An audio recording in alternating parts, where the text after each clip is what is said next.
Hey, CJWolfeDrums here. I used to teach a lot. The last 2.5 years, I've been doing a lot of traveling, so I haven't been teaching at all, really. Although I did a one-off lesson in New Orleans a couple days after Mardi Gras, and it was cool. And it made me think, like, wow, I should do some kind of bring some kind of teaching back into my life in some kind of way. So, anyways, that's what these videos are. Okay, so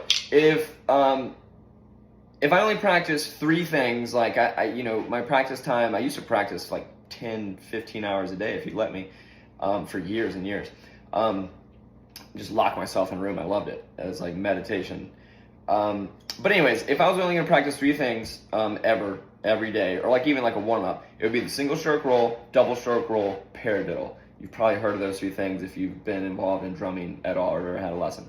Anyways, we're just gonna do the single stroke roll today. Cool. So I've pretty much gone through just about every drum method you can think of. So when I think of single stroke roll exercises, first thing that comes to mind is like George Stone, Joe Murillo. One of the first ones I really got into was Gary Chafee's books, Pattern Series. But then you got, Alan Dawson and the Ted Reed stuff, and if you jump into Alan Dawson, you can go really far into single stroke roll exercises. He had some ones that are just will destroy you. They get a little more specifically toward jazz, but those skills help you in all styles of music. Don't be fooled. So anyways, I'm going to take all those exercises because I've done all of them at one point in my life. And I'm going to say that the ones that I think kind of incorporate most of it is this one. Okay, so it goes like this. 4 rights, 4 lefts, then 2 beats of 16th note singles, and then back to 4 rights, and then we started with the left hand and flip it. So here it goes. I'll say the stickings as I do it the first time. So here we go. Right, left, left, right, left, right, left, right, left, right, left, right, left, right, left,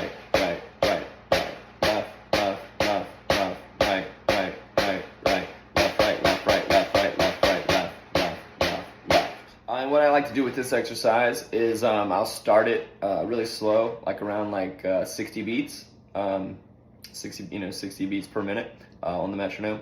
Let's see, that's pretty slow.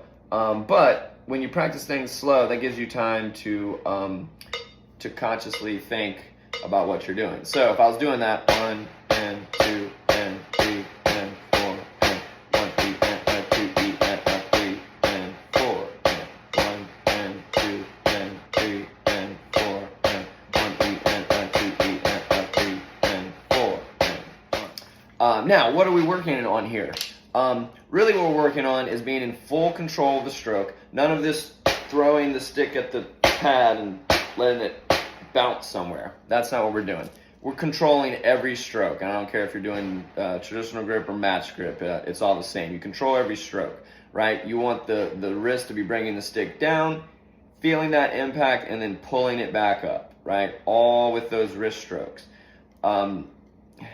We use the fingers and the bouncing, the rebound, and all that stuff too, but that's not what we're doing here. We want all wrist, because when it comes down to it, when you're doing that single stroke roll, you want to be able to do it on any surface, not just a super tightly tuned snare drum. You want to be able to do it on a 30-inch ride cymbal, or some other weird sound effects thing that you bought at Guitar Center because it was on sale and it makes a weird noise. Or pillow, or nothing. You want to be able to do a single stroke roll on your lap with no sticks really fast, right? And that's all on the wrist, right? You can't bounce your own hand off of your lap or pillow, right? It just doesn't work that way. So anyways, so that exercise I just showed you, and then you just start to push the tempo on it, but only when you're in full control, you're fully relaxed, and nothing hurts, right? Because you can get repetitive stress injuries from drumming. That's true. So usually with this, I'm gonna also extend the amount of so this is 200. This is about where I start to max out if I haven't been practicing this a lot. Then I can get up to like 220, 230, 240 sometimes on like a really good day. But it fluctuates, just like I don't know, any athlete, right? Like some days they're on, some days they're off. So you're not gonna be able to play as fast, and be relaxed and play really fast some days than other days. And that's okay. You just push it, stay relaxed, but push it. and then just see where you are. And over time, just like weightlifting, you know, you might lift a little more this day, a little less this day, but overall your average will creep up if you're consistent. So let's see if I can do 200.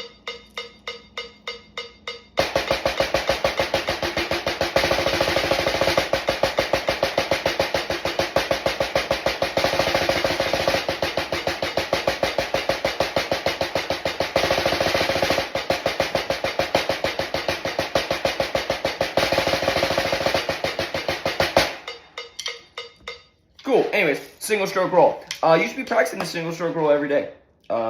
I think, and every great drum teacher I've ever had, you know, and I've had some good lessons with some great teachers.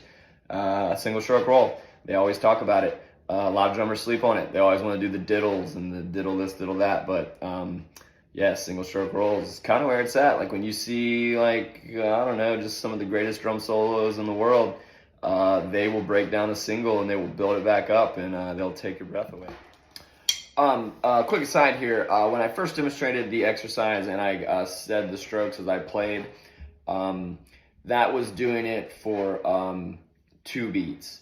When I did it at 200 beats per minute, that was extending the exercise to doing 4 whole beats, 1 and 2 and 3 and 4 and 1 and 2 and 3 and 4 and 1 E and a 2 E and a 3 E and a 4 E and a 1 and 2 and 3 and 4 and repeat 1 and 3 and 4 and 1 and 2 and 3 and 4 and 1 E and a 2 E and a 3 E and a 4 E and a 1 and 2 and 3 and 4 and cool. And then that's repeated, you know, with the right first and then leading with the left.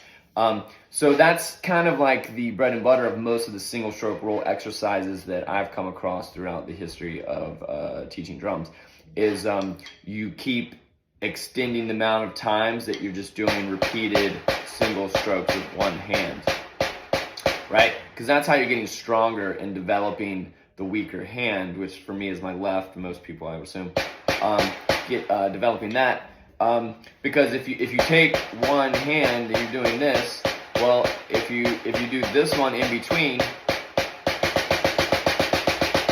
you have the single stroke roll.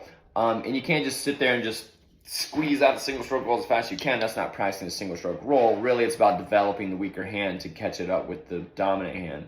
So by doing longer, and as you develop and you get more and more comfortable and you build your endurance, you're doing one just over and over single stroke rolls with one hand. So that's why you keep extending the amount of time you do it, right? So what I just showed you, that's like a full measure, right? A full measure of eighth notes doing this, full measure of eighth notes doing the other hand, and then a full measure of 16th notes followed by this, and then it flips. So you just keep extending how long the measure is, right? Then you do like 2 measures, and you do 4 measures, do 8 measures, right?